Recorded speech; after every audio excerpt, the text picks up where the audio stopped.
So, Latipha, Julian, welcome to the Festival of Education. How's your day been?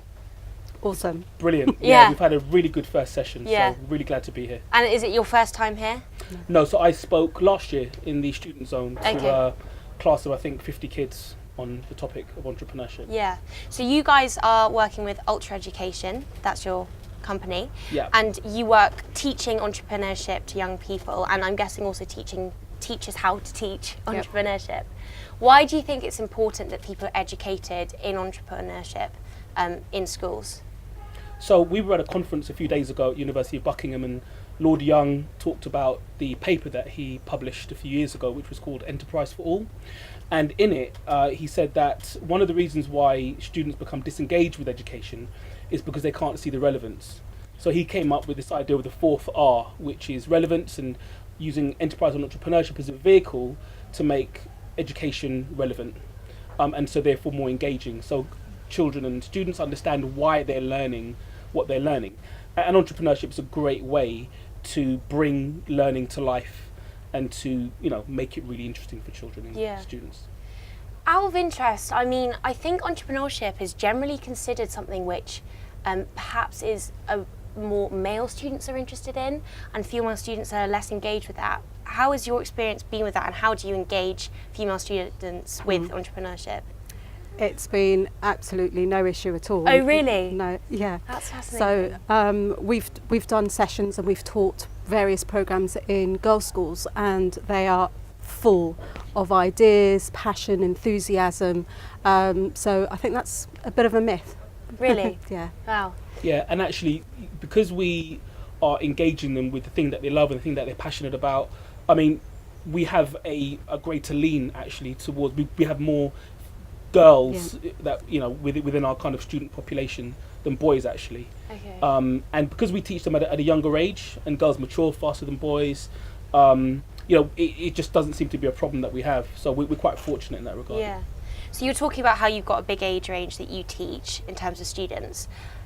How do you kind of change the methods of educating people on entrepreneurship considering their age? Because surely there must be a big variance in, with who you're talking to.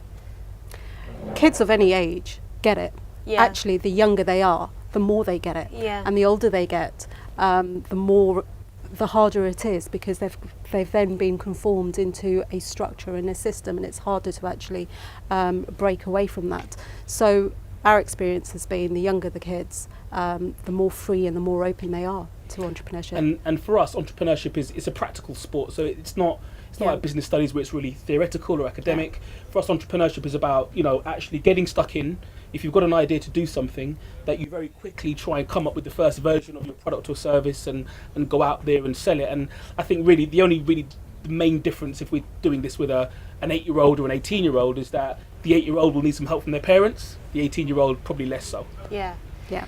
And then, considering how we're in the grounds of Wellington College, which is clearly a pretty, highly educated place, it's a private school, do you think that people who are in tougher areas or state educated, do you think that they have a tough time at getting into entrepreneurship, and that perhaps those who are privately educated, because they will have more money, they feel like they can get into entrepreneurship and take that risk?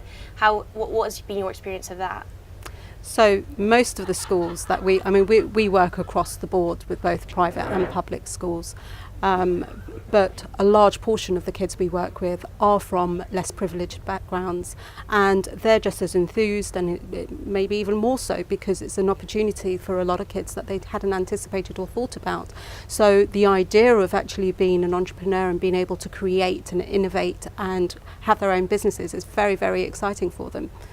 And for us, creativity isn't attached to what social background you're from or how well educated you are, right? There can be people who are very down and out, life has dealt them a tough hand, but they use really creative solutions and innovative ways to change their lives and to create new opportunities.